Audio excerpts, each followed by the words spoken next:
welcome back to Duckman Cycles and VW Garage. I'm your host, the Duckman.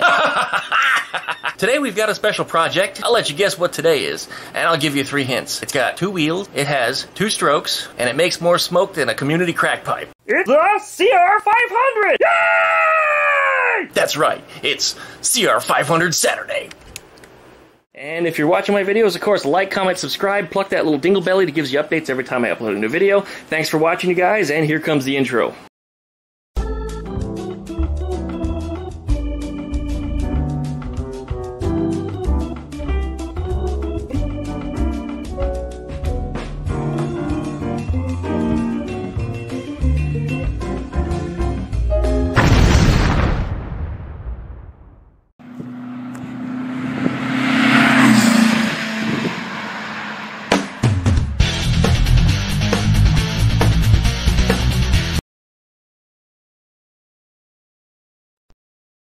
We're having a little chill here in Florida. It's only 93 degrees with 100% humidity with a 100-degree heat index. So yeah, it's a cool Florida day today in this summer.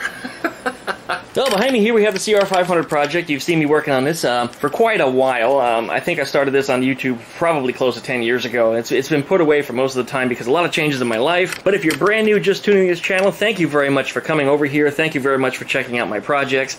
This is something that we're trying to get together, and I'd like to have this thing running, and I'd like to have this thing rideable sometime soon. I don't want to stretch this thing out any longer, otherwise it's just taking up storage space, and that's stupid for a really cool motorcycle such as this. But anyway, it's a CR250 frame with a CR500 engine in it, and it's got street suspension on it, as you can tell, street tires. It's not a motard, it's going to be configured more like a sport bike, but it's going to be a really light sport bike, probably about 250 pounds when it's done.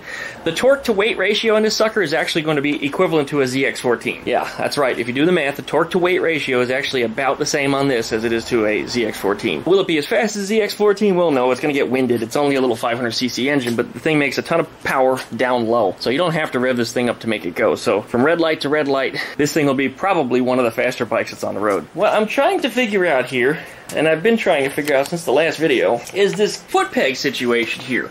I drilled some holes in the frame and I got the rear set mounted, and I thought this was going to be a really good place to have it, but by the time I got done, I realized that the kicker hits the rear sets because they're just not designed to be there.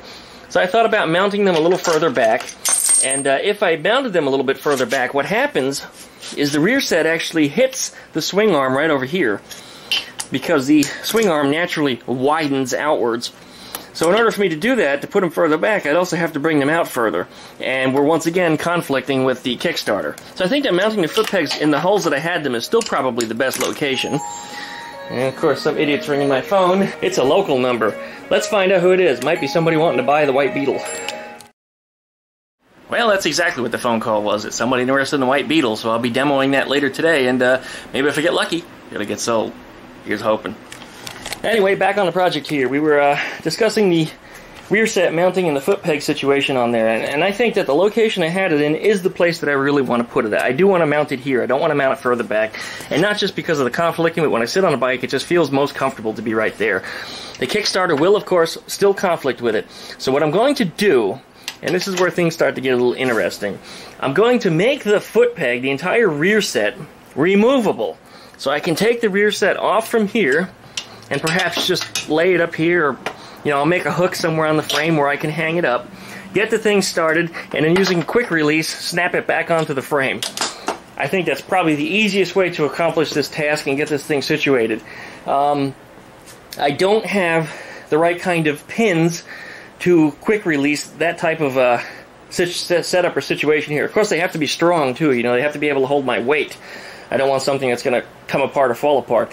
So I'm open to suggestions here if anybody has some idea of some type of quick release pins that I can snap into the frame there to hold the rear set on that side. But that's going to be on hold, at least the rear set anyway, until I come up with a solution for that.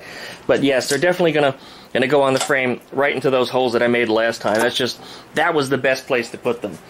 The next thing I'm going to start working on is, and unfortunately the parts didn't arrive for it this week, but I was going to get the brakes going. but the master cylinder was supposed to have been delivered yesterday, and it got lost in mail. So 2 weeks from now on the next CR500 Saturday, because yes, we do it every 2 weeks. So we're going to skip one, and a week after next, we're going to come back into the CR500 again. I got to get a front brake master cylinder for it, and I'm still waiting for that to arrive. It should arrive sometime this week, and we'll get that recorded. And that will be installed and taken care of on the next CR500 Saturday video. Okay, walking around the other side here, we've got to mount the other rear set to this side. I'm going to mount it in exactly the same location as this one. The holes have not been drilled yet, so we're going to start on those, and we're going to do some of the shifter linkage and try to figure out exactly how we're going to set that up. So let's go ahead and get this bike moved over.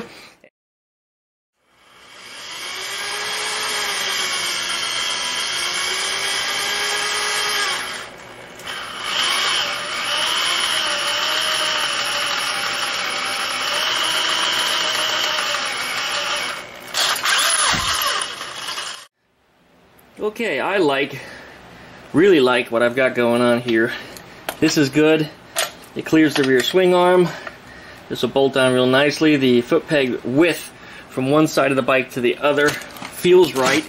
It's narrow, it's not too wide. It doesn't feel strange. I did notice that the shifter that's over here can almost be reversed. So that's something to think about. It might be a reverse shifting pattern, you know, up for first gear and then everything else would be down the rest of the way. But I wouldn't mind that if I can make this fit that way. That's actually not such a bad idea. Problem is that the shape of the frame, where the chain is, and the shape of the shifter lever itself, it really doesn't get on the shaft. Yeah, I can't really get it on the shaft there.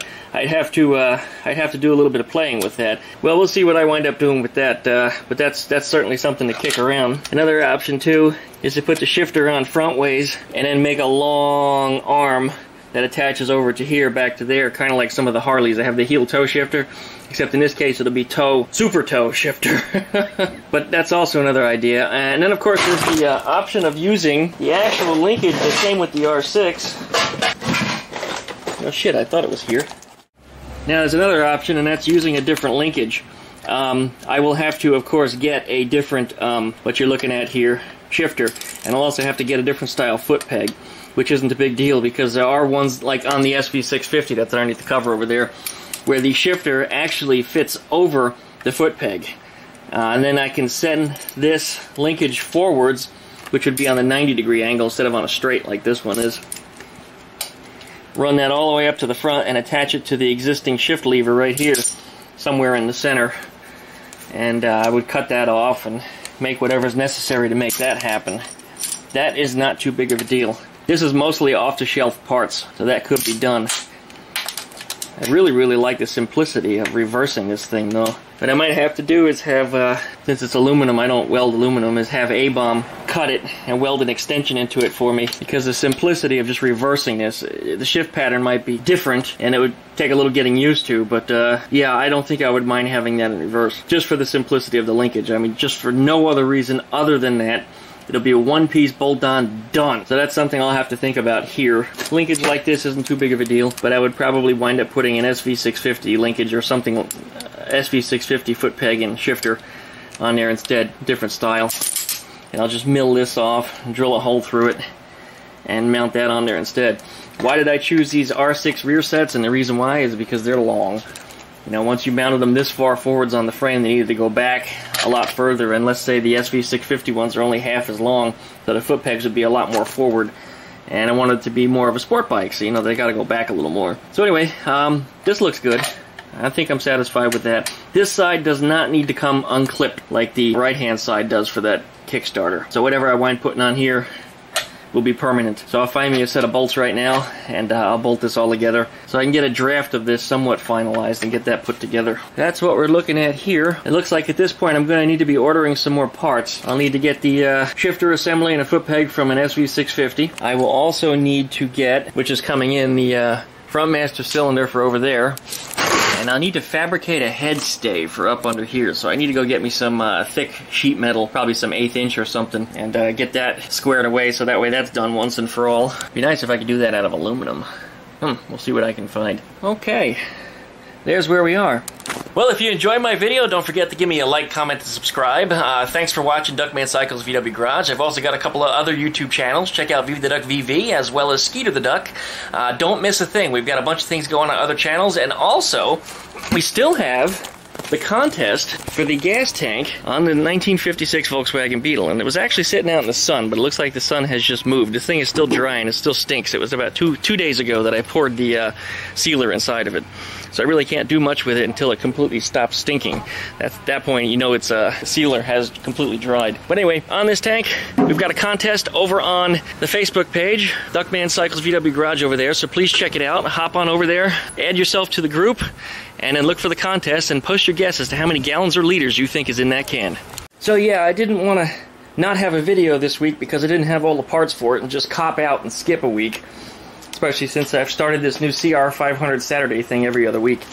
So we're gonna have one again in 2 more weeks when we gather some more of these parts together and get on this thing and like I said, once and for all get this thing done.